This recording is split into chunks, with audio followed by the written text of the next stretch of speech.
साथियों, जैसा आप सबको मालूम है, 9 जुलाई 2025 को पूरे देश का समस्त मजदूर वर्ग, वो चाहे राज्य कर्मचारी है, सेंट्रल कर्मचारी है, औद्योगिक मजदूर है, असंगठित क्षेत्र का मजदूर है, स्कीम वर्कर हैं, ग्रामीण व शहरी गरीब हैं, तमाम वर्कर्स अपनी ज़िंदगी के सवालों को लेके, रोटी रोजी रोजगार, शिक्षा, स्वास्थ्य को लेके एक बड़ी हड़ताल करने जा रहा है। इस हड़ताल में मुख्य मुद्दे जो सरकार द्वारा काले लेबर कोड मजदूरों पे थोपे जा रहे हैं, उनको रुकवाने का मुद्दा बहुत अहम है। अगर ये लेबर लॉ के जो 44 कानून थे उनको बदल के आज जो इन्होंने 4 लेबर कोड लागू किए हैं, ये बहुत ही खतरनाक है। अभी वो लागू नहीं कर पा रहे, लेकिन चोर दरवाजे से उनको एक एक करके लागू किया जा रहा है, जिसमें 8 घंटे की ड्यूटी को 10 घंटे 12 घंटे करवाया जा रहा है। मिनिमम वेज जो वेज पॉलिसी है उसको बदला जा रहा है, इंडस्ट्रियल डिस्प्यूट एक्ट को बदला जा रहा है, और औद्योगिक सुरक्षा नियमों को बदला जा रहा है, फैक्ट्री एक्ट्स को बदला जा रहा है। और इस प्रकार एक गुलामी का दस्तावेज जो तैयार किया है भारत सरकार ने, उसका मुंह तोड़ जवाब देना बहुत ज़रूरी है। और उसके लिए 9 जुलाई की हड़ताल, जिसमें लेबर कोड रद्द करना, 26,000 रुपये न्यूनतम वेतन तय करना, ठेकेदारी प्रथा पर रोक लगाना, सामाजिक सुरक्षा मुहैया करवाना, औद्योगिक क्षेत्र में मजदूरों के लिए सुरक्षा नियमों की पालना कराना, कच्चे मजदूरों को पक्का करना, तमाम सरकारी विभागों में, वो चाहे केंद्र के हैं चाहे राज्य के हैं, उनमें पड़े खाली पदों को स्थायी भर्ती करना, और ठेकेदार मजदूरों को और ये पक्का करना। ऐसे बुनियादी सवाल है जिनको लेके ये आम हड़ताल होने जा रही है। बहुत अच्छी बात है कि आज देश का किसान आंदोलन, संयुक्त किसान मोर्चा ने भी ट्रेड यूनियन की संयुक्त हड़ताल को समर्थन देने का ऐलान किया है।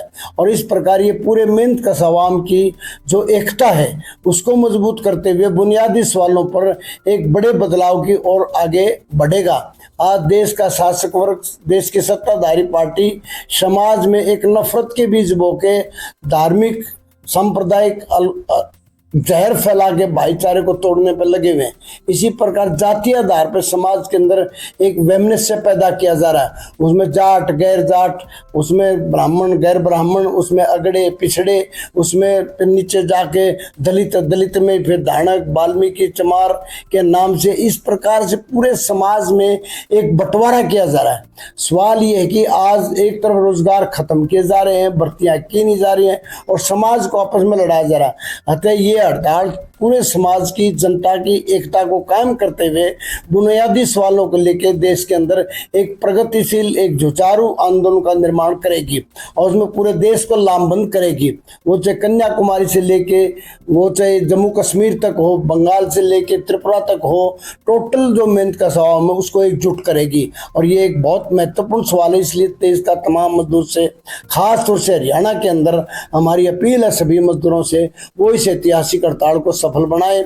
और साथ ही साथ आज जो देश और दुनिया में जिस प्रकार का एक जंगी माहौल बनाया जा रहा है, जैसे इजराइल आज वहाँ गाजा के अंदर एक नरसंहार कर रहा है, एक नरसंहारी युद्ध उन्माद वहाँ चल रहा है, ऐसे ही फिर ईरान के ऊपर जिस प्रकार से हमला किया, और उसमें अमेरिकन साम्राज्यवाद, खासतौर से ट्रंप सरकार आने के बाद स्थिति और भी ज़्यादा विकराल बनती जा रही है।